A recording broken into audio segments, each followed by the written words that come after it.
What's going on, guys? Welcome back to the channel. SoFi got their bank charter approved, but how big of a deal is this actually? We're going to be going over the fundamental numbers on just how big this is and what kind of move this is going to cause tomorrow. So if you guys are investors in SoFi, definitely stay tuned throughout the rest of this video, because a matter of fact, we did call this out here on the channel 2 days ago. 508 people seen that. So another good reason to subscribe to the channel. I did disclose my trade that I had just initiated on SoFi in that video. So if you guys want to see that, go ahead, take a look back at that video. But let's dive straight into it, because there is a lot to cover, including the short interest and the short squeeze aspect of this trade. So we all know that SoFi received regulatory approval to become a national bank. If you did not know that, now you know that. I'm sure you've seen your portfolio was up 16.67% with SoFi stock here in after hours, looking like a very strong move. You did see that initial run up, and then we did come down a little bit, and then we did flatten out, and this is good. We did not totally crater, which you often see when news is announced. Investors take it in, you get that first initial reaction, and then you will either see the stock come straight back down or level out. This is the first sign to me that we are likely to see a continuation tomorrow and possibly throughout the next couple of days, as we do have a very strong likelihood of actually seeing a short squeeze. But back to the actual catalyst here. So the CEO of SoFi, basically, without giving you guys the actual verbiage, just to sum this all up so we're not just, rambling throughout this whole video, he basically said that this is great for the business. He said this is a step in the right direction, which it actually is, and I do want to go over this right here. Last year, in a key strategic step in SoFi's plan to obtaining a national bank charter, the company announced a definitive agreement by its subsidiary Social Finance Inc. to acquire Golden Pacific Bank Corp. Inc. and its wholly owned subsidiary Golden Pacific Bank. SoFi plans to contribute $750 million in capital and pursue its national business plan while maintaining GPB's community bank business and footprint, including GPB's current 3 physical branches. So not a very large bank. That does not matter, because SoFi is mostly online, and we're going to get into exactly what this means for SoFi in just 1 second. But I do want to point out to you guys, if nobody else has to you yet, the only thing that could really derail this whole situation is down here in the conclusions. So they did give SoFi 12 months to complete this merger or application. It says right here, our approval is based on the bank's representation, submissions, and information available to the OCC as of this date. The OCC may modify, suspend, or rescind this approval if a material change in the information on which the OCC relied occurs prior to the date of the transaction to which this decision pertains. The foregoing may not be waived or modified by any employee or agent of the OCC or the United States. And it says right here that they do have 12 months to actually complete this merger, which is actually honestly going to happen. SoFi has been trying to be a bank since 2017, so what, like 4 years now. They have all their ducks in a row, and they are going to be just fine. If you look at the management behind SoFi, you got some high flyers that run this company, so they know exactly what they're doing. It should be smooth sailing from here. Probably why SoFi didn't pop and come straight back down. SoFi is doing exactly what they need to do, and they have been ready for this for a very long time. But this is the most important part of this video. This is showing you adjusted EBITDA for SoFi until 2025, and you guys can see this light blue is the difference here. We're talking hundreds of millions of dollars. Now, if you don't know what EBITDA is, that is all fine. This is what EBITDA stands for: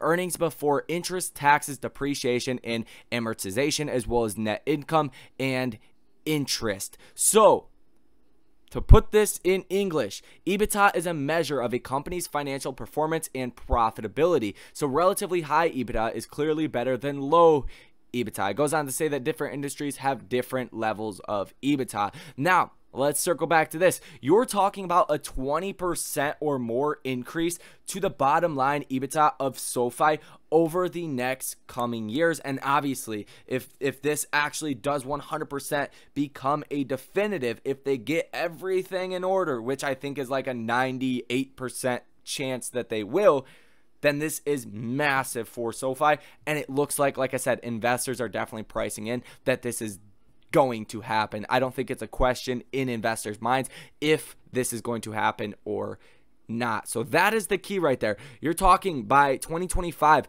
$1 billion of EBITDA. So this is really good. That's not going to be straight profits to the bottom line, but probably 50% of this will be straight profits, if not more. Only, throwing out numbers here, but definitely substantial. You're looking at $299 million of potential EBITDA from the bank charter. And really what this is going to do is, number one, increase lending capabilities. Banks operate by using deposits to offer loans, as lending is the primary source of revenue. The company will be able to expand its lending capabilities. Two, no relying on third banks.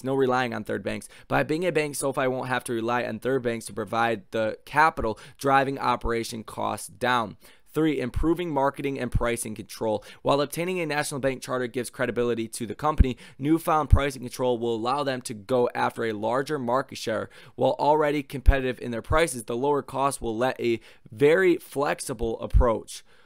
From higher EBITDA that will fuel the further growth to more competitive pricing that will capture a more significant market share. So all in all, providing the company a more straight and easy path to getting to profitability and to keep growing the business. So this is a huge win for SoFi, a 16% move at these prices. We were at $12.06 when we closed today. That's dramatically where the fundamental valuation is of SoFi. Put this into perspective. Without the bank charter, they are expected to 3.5x their revenue by 2025 alone. Imagine what is going to happen with this bank charter. I think SoFi could easily make a move back to $20 per share, possibly tomorrow, if not throughout the rest of this week and next week. Now let's focus on the technicals as well as the short squeeze aspect of this trade as well, and then let's get into my actual position in SoFi. So if we take a look at the Ortex data, this is a paid subscription, so hopefully other people are bringing you this data as well. If they are not, you will get the scoop right here. So today alone, we had short interest change of positive 1.26%. Current short interest of free float is sitting at 11.52%. Current shares that are sold short of 71.22 million. Cost to borrow max at about 2%. Share utilization is at 37.41%. Not too great right there. But why I think there could actually be a short squeeze based off of this. One, because 11.52%, it's not incredibly high, but it is considered extremely pessimistic. So it's high, it's not extremely high. Hopefully that makes some sense, you guys. It's certainly not on the low end by any means necessary. Investors that short stocks on a regular basis are very negative and pessimistic towards SoFi at the current moment. But it's really the days to cover. It's 71.22 million shares that need to be covered, and the volume that we have been seeing, because that's what it comes down to. You need people that are actually selling stock to cover your short positions. Now that we got this news, nobody's going to be wanting to sell SoFi unless they actually have to.